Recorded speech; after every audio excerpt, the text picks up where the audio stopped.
የኢትዮጵያ ሕዝባዊ አብዮታዊ ፓርቲ ኢህአፓ እየተዘጋጀ የሚቀርብ ፍኖተ ዲሞክራሲ የኢትዮጵያ አንድነት ድምፅ ነው። ተነስተልኝ እንደምን አመሻችሁ አድማጮቻችን። ዛሬ ሰኞ ሚያዝያ 20 ቀን 2017 ዓመተ ምህረት ነው። የደምቢ ዶሎ ዩኒቨርሲቲ ተማሪዎች የነበሩትና በአክራሪ የኦሮሞ አሸባሪዎች የታገቱት ተማሪዎች ጉዳይ እስካሁን እልባትን አላገኘም። ብዙዎቹ ልጃገረዶች የሆኑት እነዚህ የአማራ ወጣቶች ከታገቱ ሰኞ ሚያዝያ 20 ቀን 2039 ቀናት አለፋቸው። የወጣቶቹ ሰቆቃ ያብቃ እንበል። እስከ መቼ ድረስ በዚህ ይዘለቃል? ኧረ በዚሁ ያለፈው ይበቃል። በቅድሚያ ከኢትዮጵያ ሕዝባዊ አብዮታዊ ፓርቲ ኢህአፓ የተሰጠውን ጋዜጣዊ መግለጫ እናሰማለን። በማስከተልም ለወጣቶች ከኢህአፓ የተላለፈውን መልእክት የመጀመሪያውን ክፍል፣ በመጨረሻም የሽግግር መንግስትን አስመልክቶ የቀረበ ወቅታዊ ሀተታ አሰምተን የዛሬ ዝግጅታችን ፍጻሜ ይሆናል።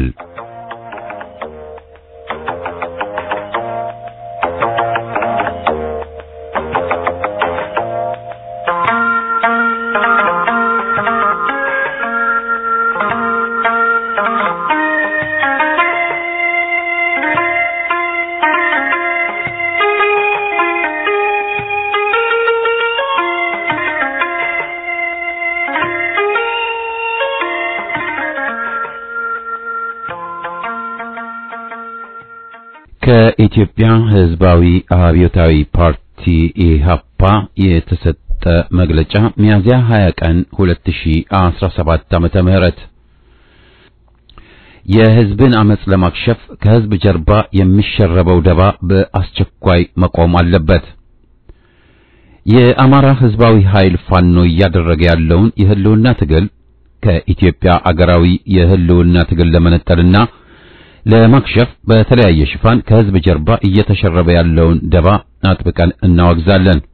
የአማራው ህልውና ከኢትዮጵያ ህልውና የተጋበደ በመሆኑ ኢትዮጵያን ለማፍረስ የዘመቱባት ጠላቶቿ ሁሉ አማራውን ኢላማ ያደረጉበት አብይ ምክንያትም ይሄው ነው። ይህን የዘረኞች ሴራ ተከትሎ ጸረ አማራና ጸረ ኢትዮጵያ ኃይሎች ያለ የሌለ ኃይላቸውን ተጠቅመው አማራውን ለማጥፋትና አገራችን ኢትዮጵያን ለማፍረስ ሁለንተናዊ ዝግጅት እያደረጉ መሆናቸውን ለማወቅ በአማራው ላይ የከፈቱትን የዘር ማጥፋት ዘመቻና የአማራውን የህልውና ትግል ወደ ጎጥ ሊያጠቡና የዴፋክቶ መንግስት ጥያቄ ሊያደርጉ ይደፋ ቀና የሚሉ ጸረ ህዝብ ኃይሎችን ኢህአፓ አጥብቆ ያወግዛል።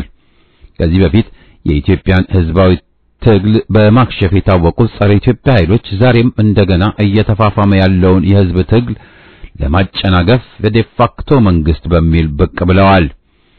በግልገል ፋሽስቱ ቁንጮነት የሚመራው የኦሮሞማው ዘረኛ አገዛዝ በህብረተሰቡ ላይ በተለይም በአማራውና አማርኛ ተናጋሪው ላይ እያካሄደ ያለው ፍጅትና ኢኮኖሚያዊ ውድመት መገታት አለበት። ይህ እንዳይሆን ግን ዴፋክቶ መንግስትና ተመሳሳይ መሰሪ ሽፋን ትግሉን ከፋፍሎ ለማዳከም አሁንም ስርዓቱን ለማስቀጠል ደፋቀና የሚሉ ኃይሎችን ኢህአፓ በጽኑ ያወግዛል።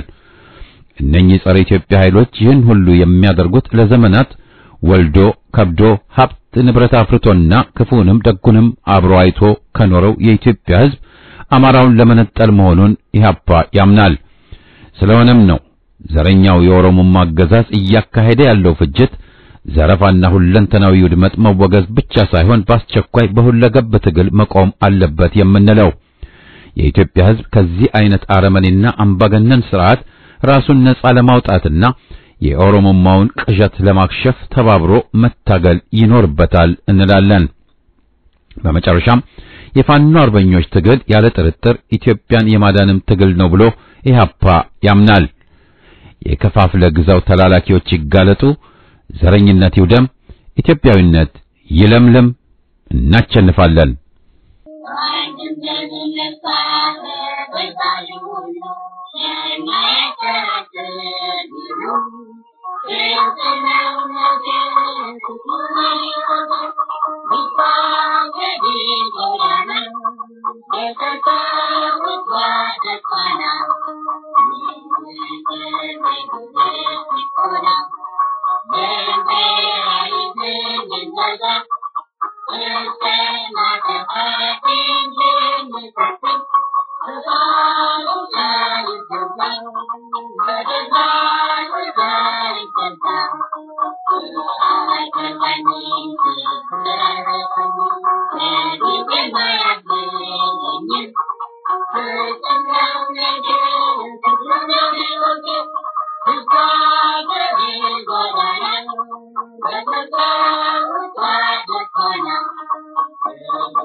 ከኢትዮጵያ ሕዝባዊ አብዮታዊ ፓርቲ ኢህአፓ የተላለፈ መልእክት ለወጣቱ።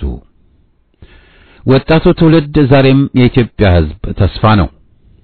ክፍል 1። ሀገራችን ኢትዮጵያ የገናና ታሪክ ባለቤት ለመሆን የበቃችው በአዛውንት ዜጎቿ ብልህና የሰከነ አመራር ብቻ ሳይሆን ኃላፊነትን ለመሸከም ብቁ የሆነ ወጣት ትውልድ ሳያቋርጥ ለማፍራት በመቻሏም ጭምር ነው። በኢትዮጵያ የረጅም ዘመን ታሪክ ውስጥ የተመዘገቡ የገድል ምዕራፎች ሁሉ የሚመሰክሩት ይህን ሐቅ ነው። በተጻፈውም ሆነ ባልተጻፈ ታሪካችን ውስጥ እንደ ብርቅና ድንቅ የሚወሱት ጀግኖቻችን ለዚህም ክብርና ሞገስ ያበቃቸውን ብሔራዊ ግዳጅ የተረከቡትና ያከናወኑት በወጣትነት ዕድሜያቸው ክልል ነው። ከቅርብ ጊዜ ታሪካችን ምሳሌ ብንጠቅስ በፋሽስት ወረራ ስማቸው የገነነ አርበኞቻችን ወጣቶች ነበሩ። እነ ገሞራው ዘርአይ ድረስ፣ ጃጋማ ኬሎ፣ ታከለ ወልደ ሐዋርያት፣ ገረሱ ዱኪ፣ አሞራው ውብነህ፣ ሌሎችም እልፍ አእላፍ አርበኞቻችን ያኔ ዕድሜያቸው ወጣቶች የነበሩ ናቸው። ኋላ ቀሩንና አርሏዊውን የፊውዳል ስርዓት ያንኮታኮተውን ህዝባዊ ትግል የመሩትና ትግሉ የጠየቀውን መስዋዕትነት ሁሉ ያላንዳች ማመንታት የተቀበሉ አሁንም የኢትዮጵያ ወጣቶች ነበሩ። በኋላም አምባገነኑን ወታደራዊ ጁንታ ጉርቦ ለጉርምቦ በመተናነቅ የታገሉት የኢትዮጵያ ወጣቶች መሆናቸውን ለማረጋገጥ ታሪክ መጥቀስ አያሻም። ያልተረሳ የትላንት ትዝታ ነውና የታሪክ ፍርጃ ሆኖብን የታገልነው የግፍ ስርዓት ሲገረሰስ ተከቶብን የሄደው ሌላ ግፈኛና በይበልጥም ብሔራዊ ህልውናችንን አደጋ ላይ የጣለ ስርዓት በመሆኑ ይችን ሀገር የማትረፍና ለብሔራዊ ህልውናችን ዋስትና የሚሆን ዴሞክራሲያዊ ስርዓት የማምጣት ኃላፊነት አሁን በወጣቱ ትውልድ ትከሻ ላይ የወደቀ ነው። ይህ አባባል ዘበት አይደለም፣ የፈጠጠ ሐቅ፣ አማራጭ የሌለው እውነታ ነው። ይችን ሀገር ለማዳን የወደቁትን ሰማዕታት ጀግኖቻችን ከመቃብር ወጥተው አይመጡልንም፣ ወይም ሌላ የባዕድ ዜጋ ከባህር ማዶ ገስግሶ አይደርስልንም። ለመሆኑ የኢትዮጵያ ወጣቶች ይህን ሐቅ ምን ያህል ተገንዝበውታል? አንድ ሰው በአገር ጉዳይ ላይ ጸንቶ ለመቆም በመጀመሪያ አገሩን ማፍቀር ይኖርበታል። ብቃት ከሞላ ጎደል ከዚያ በኋላ ሊመጣ የሚችል ነው። የአገር ፍቅር ደግሞ በቅጽበት የሚፈጠር ጉዳይ አይደለም። አገር ወዳድ ዜጋ እንደ ባለሙያ በማሰልጠኛ ተቋም ሊመረት አይችልም፣ ከትውልድ ትውልድ በተወረሰ ታሪክ ወግና ባህል ውስጥ በማለፍ እንጂ። ይህም የሚከናወነው ከልጅነት በሚጀምር የአስተዳደግ ሂደት አማካኝነት ነው። እንደ ቤተሰብ፣ የሃይማኖት፣ የትምህርት ተቋማት ያሉት ስነ ጽሑፍና ሁሉም የስነ ጥበብ ዘርፎች ማህበረሰቡ ወጣቱን በአገር ፍቅር ስሜት ኮትኩተው ያሳድጉታል። ከህብረተሰቡ ሲወርድ ሲዋረድ የመጣውን ታሪክ ወግና ባህል ያወርሱታል። አገሩ ስትደፈርና ክብሩ ሲነካ የሚያስቆጣውን ወኔና ድፍረት በህሊና ውስጥ ያሰርጹለታል። ለሀገር መሞትና ለሀገር ቤዛ መሆንን የሞራል መሰረት ይጥሉለታል። ጀግናን በማክበር በማወደስና በማሞገስ በተጻራሪው አድርባይን ፈሪንና ጎብዳጅን በመኮነንና በማንቋሸሽ ከሃዲን በማዋረድና በማሳፈር በምሳሌነት የብቁን ዜጋ ሰብዕና ይገነባሉ። ባጭሩ አንድ ህብረተሰብ ተኪውን ትውልድ በአገር ፍቅር ኮትኩቶ ተንከባክቦና ለዚህ ፍቅር ጸንቶ መቆም የሚያስችለውን የስነ ልቦናና የስነ ምግባር መሰረት መጣል ይኖርበታል። ህብረተሰቡን በሙሉ መተካትም ሆነ መወከል ባይችልም በተወሰነ ደረጃም ቢሆን ይህን ኃላፊነት መወጣት ያለበት ደግሞ መንግስት ነው። በህዝቡ ስም የሚሸከመው አገራዊ ኃላፊነት ስለሚኖርበት የኢትዮጵያ ወጣቶች ላለፉት 40 ዓመታት በላይ ያለፉበትን አሁን እያለፉበት ያሉትን የመንግስት ስርዓቶች ከላይ የተዘረዘረውን ተቃራኒ ሂደት ሲያራምዱ የቆዩና የሚያራምዱ በመሆናቸው አሁን ወጣቱ ትውልድ ላይ የሚታየው የላላ የአገር ፍቅርና ስሜት ያለ ጥርጥር መንስኤ ሆነዋል። ይህንንም እንደሚከተለው ዘርዝሮ ማብራራት ይቻላል። 1. ወጣቱ በደርግ መንግስት ወቅት ወጣቶችን ከአገር ፍቅር ጋር የሚያስተሳስራቸው ማህበራዊ ያስተዳደግ ሂደት በአፍራሽ ፕሮፓጋንዳ መቀየሩ። ደርግ ስልጣኑን ባደላደለ ማግስት ሃይማኖትን ጨምሮ ሁሉንም ማህበራዊና ባህላዊ ተቋማት በቁጥጥር ስር አዋለ። የትምህርት፣ የሥነ ጽሑፍ፣ የቲያትር፣ የሙዚቃ፣ የሲኒማና የመሳሰሉትን ተቋማት የሥርዓቱ የቅስቀሳና የፕሮፓጋንዳ ማምረቻ ማሰራጫ ማዕከሎች ሆኑ። ባለሙያዎች በፖለቲካ ካድሬዎች ተቀየሩ ወይም ሙያቸውን እርግፍ አርገው ትተው እንደ ካድሬ እንዲሰሩ ተደረጉ። ይህ ግዳጅ የሃይማኖት አባቶችን እንኳን አላለፈም። ልጆች በእስራት፣ በስደት፣ በመደበቅ ከሚያሳድጓቸው ከሚያስተምሯቸው በግድ ተነጠሉ። ይህ ማለት ደግሞ ወጣቶች ከትውልድ የተወረሰውን የወገንና የአገር ፍቅር፣ ለነጻነትና ለክብር ቀናኢ መሆንን፣ ለመብት ተቆርቋሪነትን፣ ወግና ባህልን፣ ስነ ምግባርን የሚቀስሙትና የሚለማመዱበት መንገድና በር ጥርቅም ብሎ ተዘጋባቸው ማለት ነው። በቆየው ምትክ አዲስ ታሪክ፣ ወግና እንግዳ ባህል በመንግስቱ ኃይለ ማርያም ብቻ፣ ደፋርና አስተዋይ መሪ መንግስቱ ብቻ፣ ሁሉን አዋቂ መንግስቱ ብቻ፣ አገር ወዳድ መንግስቱ ወይም እሱ የመረጣቸው ነፍሰ ገዳዮች ብቻ መሆናቸውን ለወጣቱ ይነገረው ጀመር። ወገን ለመጨፍጨፍ በግዴታ የተሰማራ ሰራዊት ነፃ አውጪ፣ እልፍ አእላፍ ወገኖችን ያረደና ቤት ንብረትን ያወደመ ዘመቻ ህዝባዊ ድል፣ ንጹሃን ዜጎችን በመዓት የሚቀጣ ፍርድ ቤት፣ የፍትህ ጠበቃ ወዘተ የሚል ስያሜ እየተሰጣቸው ወጣቱ ሐሰትን እውነት፣ ጥፋትን ልማት፣ ቅጣትን ሽልማት ብለህ እመን አይነት ግዳጅ ወደቀበት። ደራሲ ጆርጅ ኦርዌል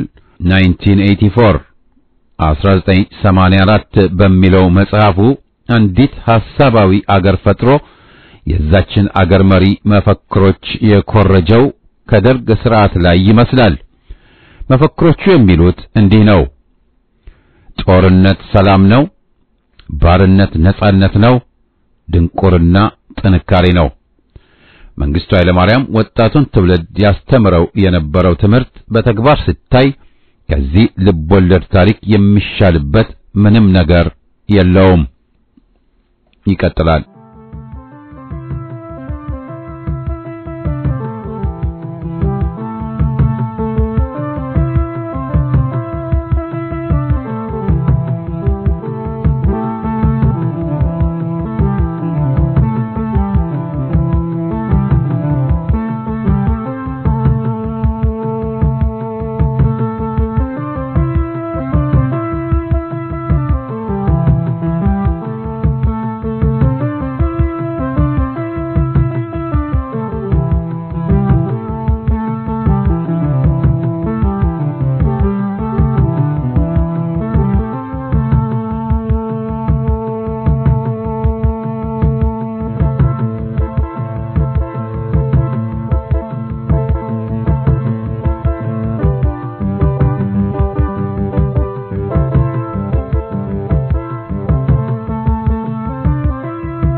ሁሉን አሳታፊ የሽግግር መንግስት ምስረታ የኮሎኔሉን ኦሮሞማ ኢትዮጵያን ያፈርስ እንደሆነ እንጂ የኢትዮጵያውያንን ኢትዮጵያ ይታደጋል እንጂ አያፈርስም።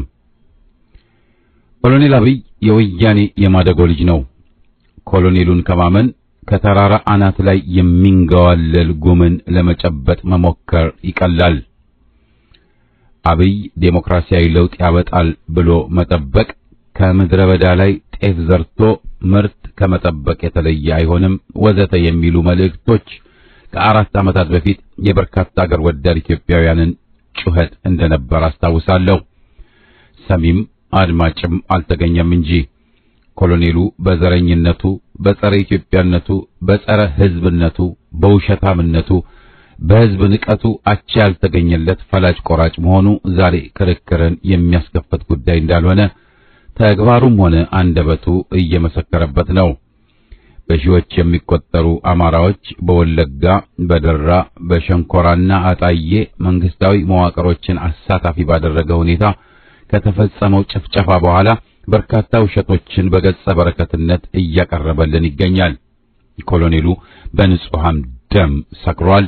የማርያምን ጸድቅ የሰረቀ ሳይጠይቁት ይለፈልፋል እንዲሉት አይነት የባጤ ቆጡን መቀባጠር ጀምሯል። የብልጽግና ፓርቲ አለ ኮሎኔሉ ከሰሞኑ ወደ መድረክ ብቅ ብሎ በኢትዮጵያ ምድር አቻ ያልተፈጠረለትና ያልተገኘለት ፓርቲ ነው አለ። በህዝባዊና አገራዊ ራእዩ እንዲሁም የፖለቲካ ፕሮግራሙ ከማንም የማይወዳደር ነው አለን። ኢህአፓንና መኢሶንን ጨምሮም አከለበት። እውን ይሄ የኢትዮጵያን ህዝብ ንቀት ካልሆነ በስተቀር እንደዚህ ይባላልን? ጥያቄያችን ነው። የህዝብ ንቀቱ ወጥሮት ከሆነ ደግሞ በቀጥታ አሁን እኔ ለናንተ አንሸነውን ብሎ ደንቆሮች ናችሁ ቢለን የተሻለ ነበር። እንደ ኢትዮጵያ ህዝብ የዛሬው አረዳድ ከሆነ አብይ ብልጽግና አብይ ሆኖ የአንድ ፈላጭ ቆራጭ ፓርቲ መሆኑን ያውቃል። በእርግጥም የኮሎኔሉን አቻዎች በዚህ ዘመን ካሉት ፈልጎ አቻ ማግኘት ይከብዳል። ወደ ቀድሞዎቹ የዓለማችን መጥፎ ገዢዎች የጀርመኑ ሂትለር፣ የደቡብ አፍሪካው ፒተር ቦታ ወይም የኡጋንዳው ኢዲ አሚን አቻዎቹ ናቸው ይባል እውነቱ እንጂ ሐሰትን ወይም ግነትን መናገር ሊሆን አይችልም።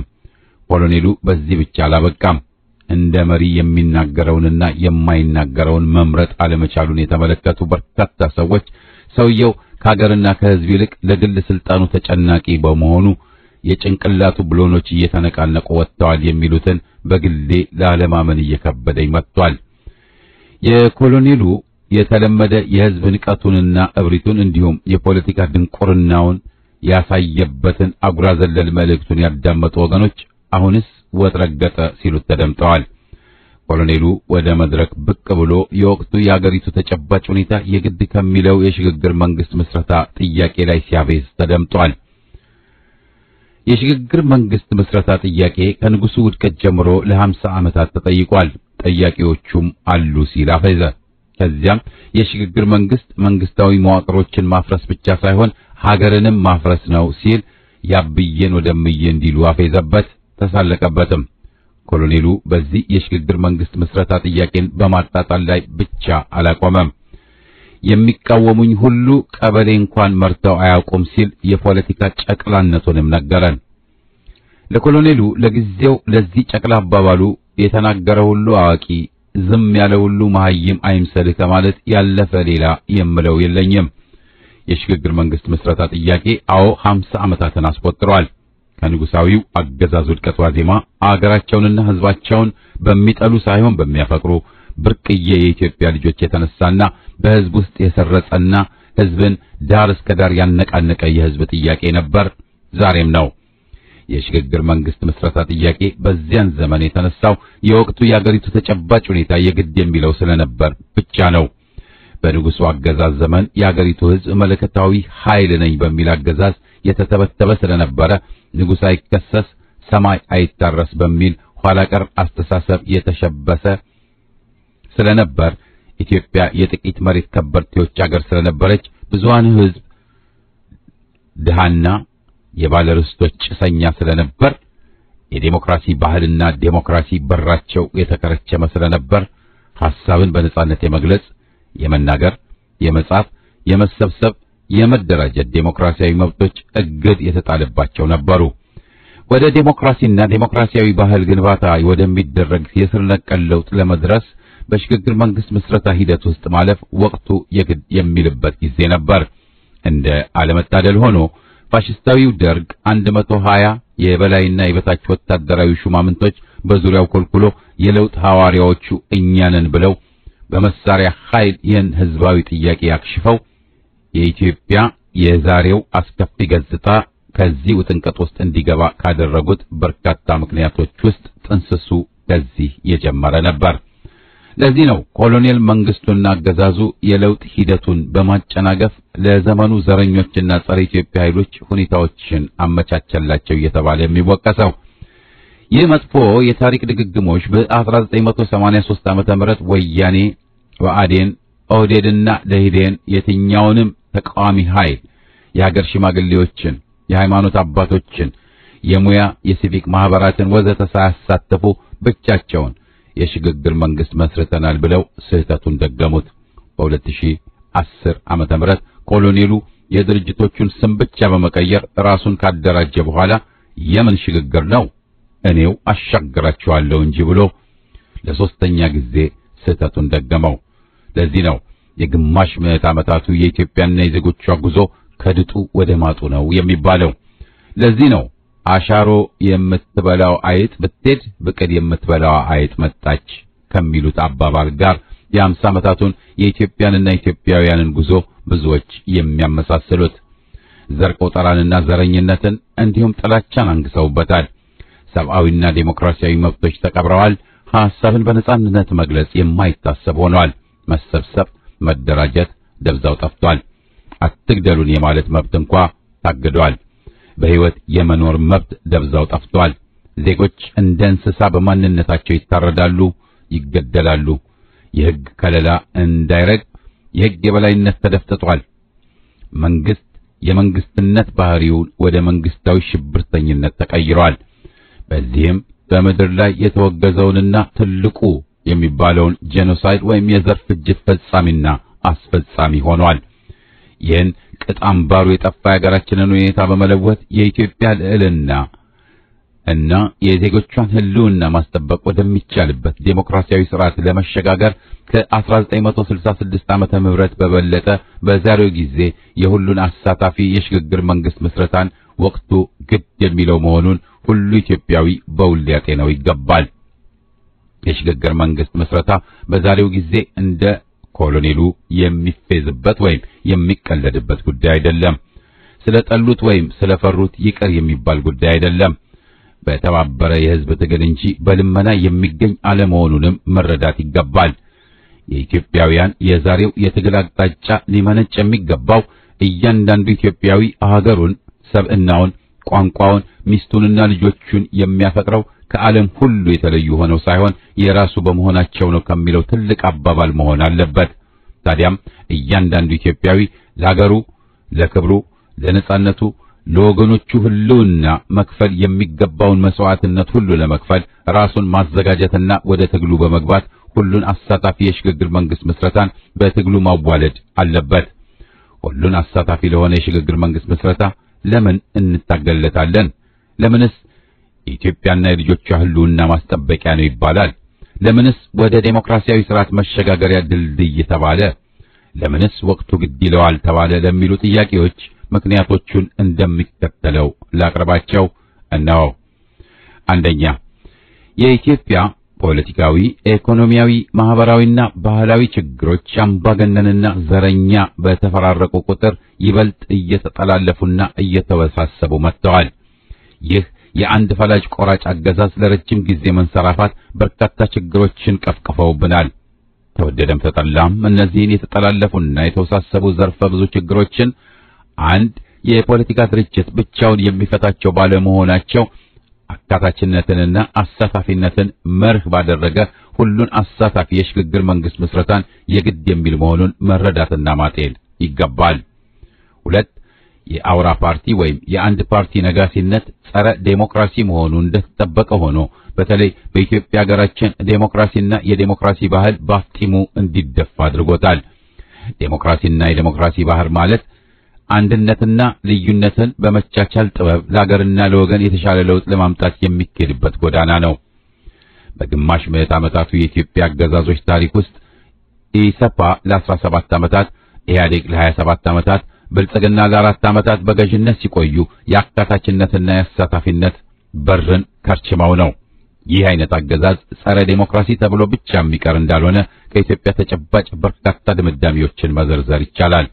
ድምር ውጤቱ የኢትዮጵያ ሀገራችንና የልጆቿን ሕልውና ከጥያቄ ውስጥ እስከ ማስገባት ደርሷል።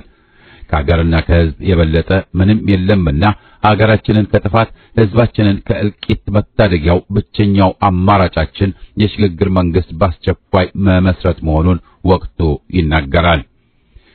ሶስተኛ፣ በሀገራችን ኢትዮጵያ እጅግ የተዛባና ፈር የለቀቀ የቅራኔ አፈራረጅ በስፋት ተንሰራፍቷል። መረን እየለቀቀ መጥቷል።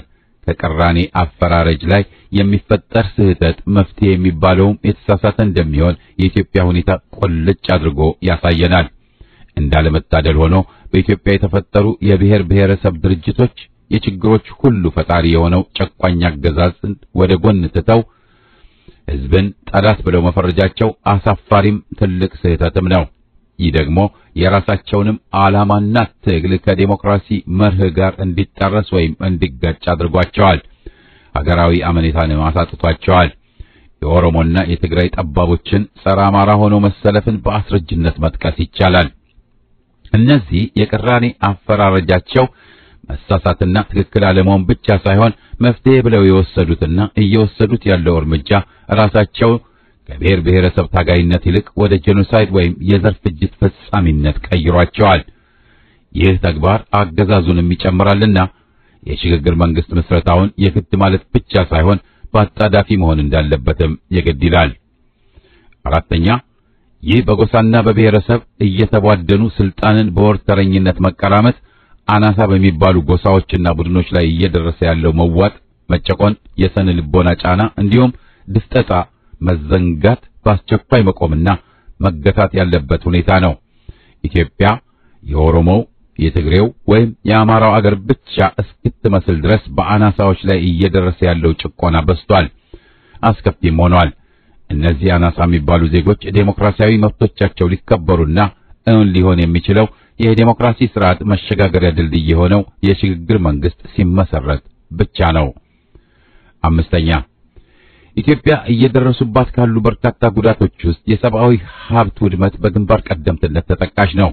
ዛሬ ሁሉም መንግስታዊና የግል ተቋማት በተንሰራፋው ዘረኝነት ሳቢያ በዘርና ጎሳ በሚመለመሉ ደናቁርቶች የተሞላ ነው።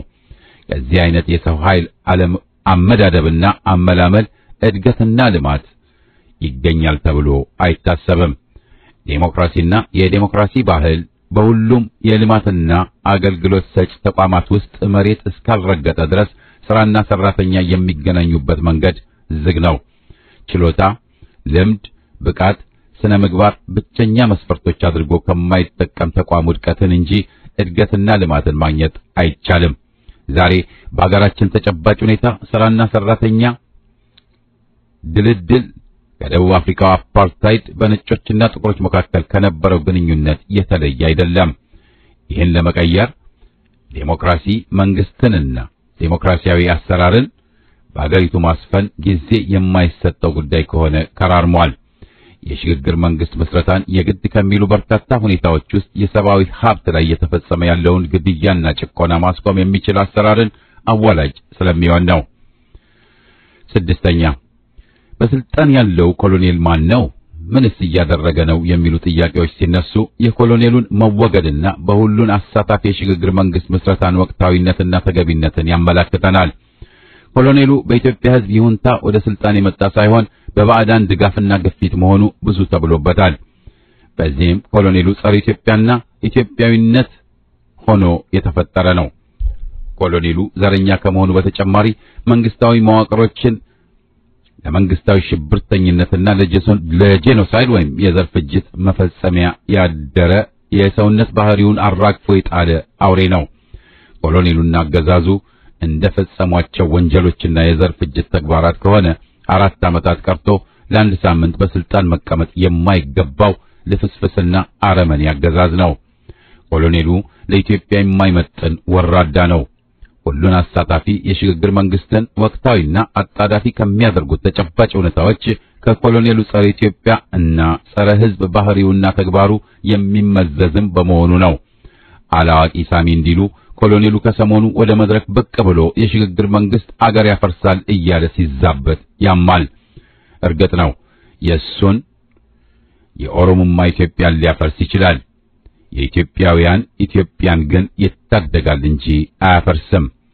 ሁሉን አሳታፊ የሽግግር መንግስት ምስረታ በልመና ወይም በመለማመጥ ከማንም የሚገኝ አይደለም። በሁሉም ኢትዮጵያዊ የተባበረ መራር ትግል እንጂ።